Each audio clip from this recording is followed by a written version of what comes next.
On y va maintenant pour la page d'accueil, pour styliser la page d'accueil avec tout ce qu'on a ici. Donc pour l'instant on a ça, tac, tac et tac. Allez c'est parti, on se retrouve dans le code, dans le style CSS. On peut fermer l'app.js et on peut venir ici se faire une démarcation.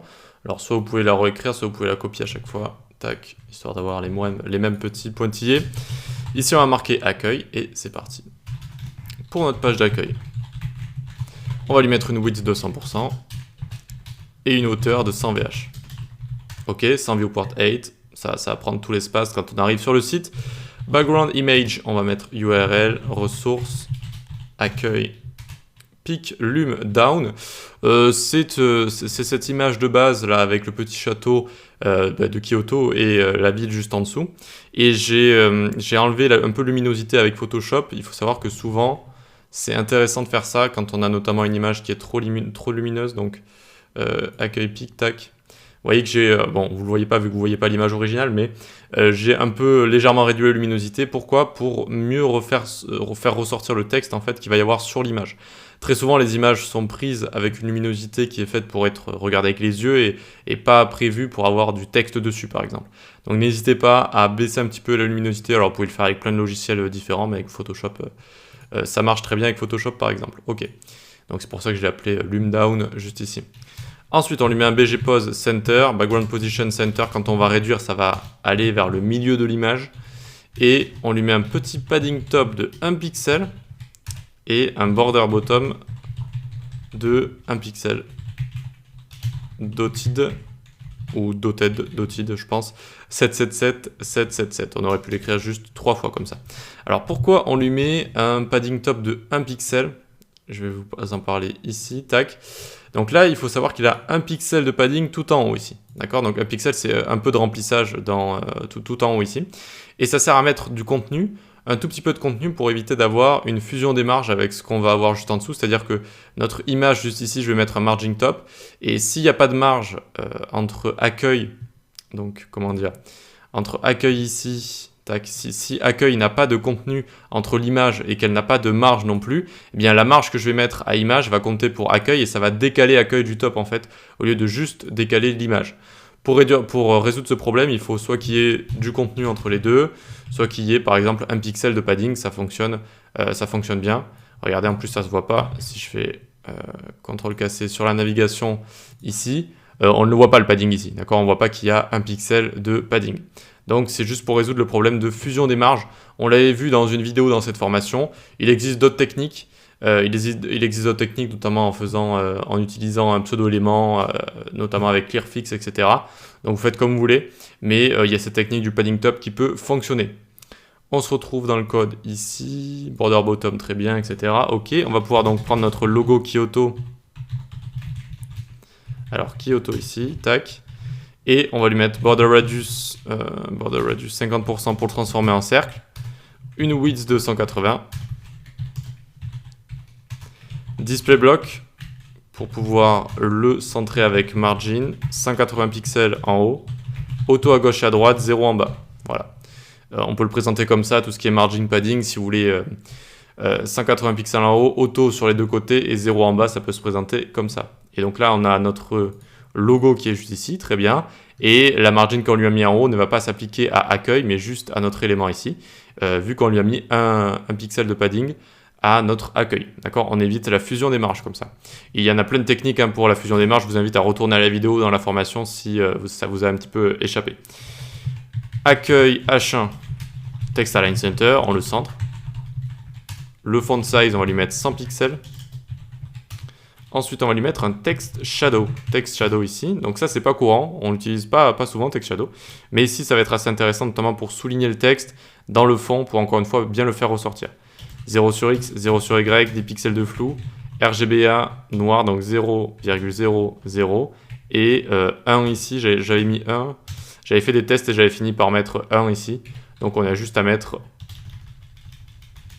la couleur noire. D'accord? Vu que 1 d'opacité, c'est la couleur pleine. C'est pas un 0, quelque chose, donc on peut juste mettre la couleur noire ici.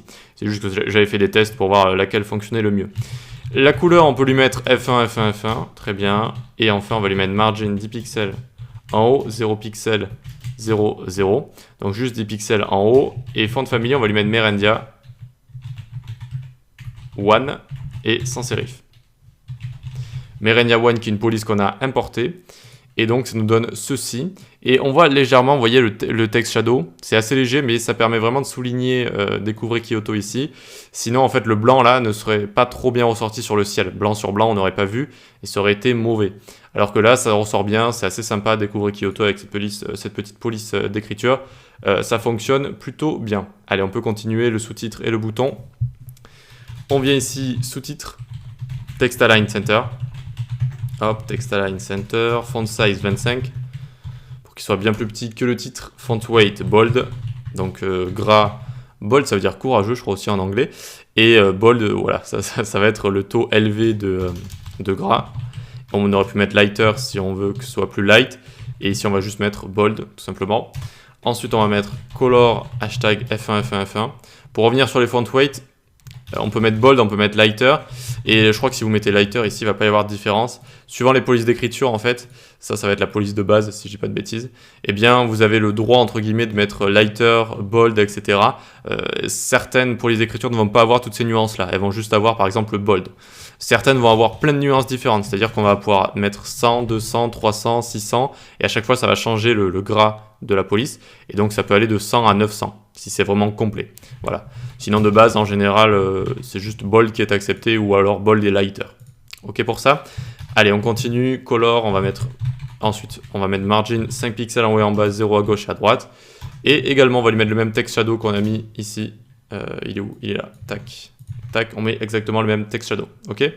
Allez, on va attaquer le BTN accueil, qui est en fait un lien, hein, mais je l'appelle BTN vu que c'est quelque chose sur lequel on peut cliquer.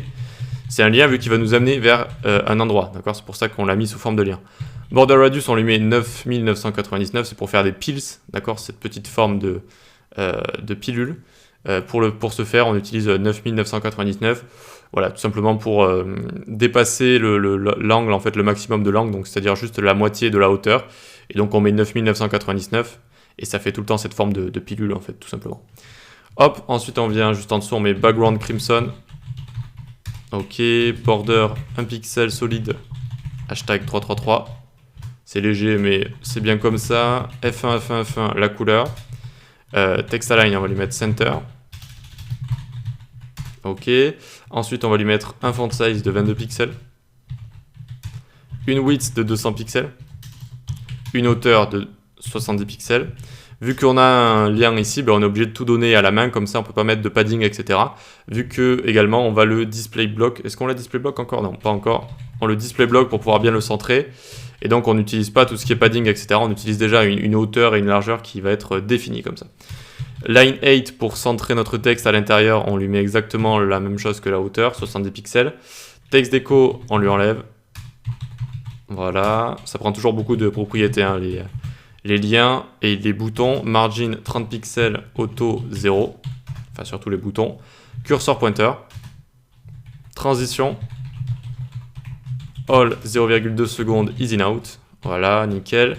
Et ensuite, on va faire une petite animation, vu qu'on a mis cette transition. BTN accueil over quand on va le survoler. On va changer la couleur, on va mettre RGB 177 036. Et la couleur, on va mettre hashtag FFF comme ça. C'est bon, on a terminé. Alors les propriétés une à une, elles sont pas très compliquées à comprendre, mais voilà, il faut un ensemble de propriétés pour faire un bon bouton. Et donc ça nous donne ceci, ça nous donne un petit bouton avec une petite animation quand on va le survoler comme ça, qui est assez sympa. Donc on reste dans le thème, on a une palette de couleurs définie. Je vous montrerai comment choisir des palettes de couleurs également, ou plutôt comment choisir les couleurs de votre site plus tard quand on sera dans la partie design avec des petits outils notamment sur le web. Ici en fait j'ai commencé par trouver cette image qui était assez sympa. Et notamment on voit il y a du sombre, il y a du rouge. Et donc je me suis dit on va suivre ça sur tout le site avec notamment le fond de la navigation qui est en sombre comme ça. Et puis tout le site qui va suivre comme ça avec les mêmes couleurs. Ok ? Allez, on peut continuer tout ça. Maintenant qu'on a fini ça, il va falloir faire les media queries. Donc pour ce faire, les media queries, on est sur du desktop first. Donc on part de grand écran, on baisse, on baisse, on baisse, on baisse. Et on voit qu'à partir de 850, j'avais commencé ici. Donc à partir de là, 850, on va commencer à baisser tout ça. Et voilà, pour toujours rester avec des dimensions correctes pour ce qui est tablette et téléphone. Donc c'est parti pour le premier média @media screen and max width. Donc à partir de 850 pixels, on met accueil. Tac, on va lui baisser l'accueil, ça va partir de 100 VH à 8 650 pixels. Ensuite, on met un logo Kyoto. Le logo Kyoto, on va également le rapprocher du top, donc en lui mettant margin 120 pixels, auto 0. De base, il est à 180 pixels, là on met 120, donc il sera plus près du top. Ok, ensuite, point accueil H1, le titre, ben on le réduit. Voilà, c'est pas très compliqué.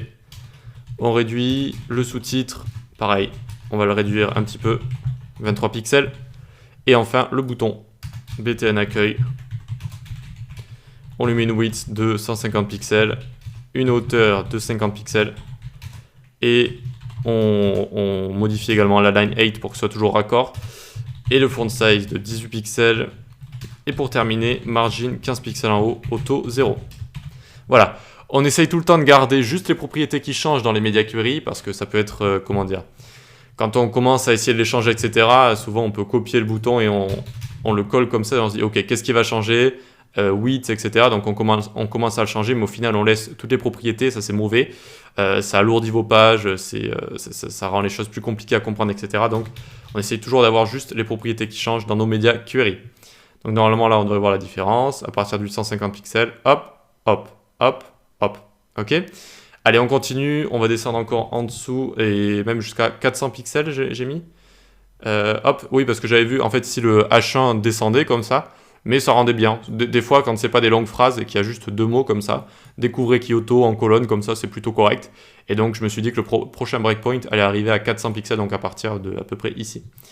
Donc on peut se prendre, tac, juste tout ce qu'on a au-dessus, vu que c'est à peu près la même chose qui va changer. Voilà, on change ici le breakpoint, 400 pixels maintenant. Donc la hauteur, ce sera 550, on s'adapte à tout ce qui est portable, etc. 550 pixels. Ici, logo Kyoto, ça va prendre 110 pixels en margin. Et on va également réduire ce rond un petit peu, donc on réduit width, donc 150 pixels. Ensuite, font size, on va mettre 35. Le sous-titre, on va lui mettre 20. BTN accueil, on va lui mettre une width de 130 ici, une hauteur de 45. Une light 8 du coup de 45 également. Ok, et le font size de 16 ici. Le margin, on n'y touche pas. Ou la marge plutôt, la margin. Logo menu, on va lui mettre top 15 pixels. Et width 40 pixels. Alors oui, c'est plus dans la navigation ça d'ailleurs, c'est plus dans la navigation. Mais bon, on peut le laisser ici, c'est plus dans la page d'accueil également, donc c'est plutôt correct. C'est juste en fait regardez, hop, on va légèrement réduire notre logo en haut à droite, hop, pour qu'il soit un petit peu plus petit. Donc là, on imagine qu'on arrive sur une page en mode portable et que ça fonctionne très bien. Et regardez, on peut aller jusqu'à 320 pixels, qui est le plus petit, la largeur la plus petite envers laquelle vous devez créer des media query. D'accord, ça doit être responsive jusqu'au minimum de 320 pixels. En dessous, voilà, c'est pas très grave, c'est trop petit. Voilà, donc Mobile Ace ici, les plus petites largeurs de téléphone, ça va être 320 pixels. On voit que ça fonctionne très bien, c'est super correct. On peut passer à la suite.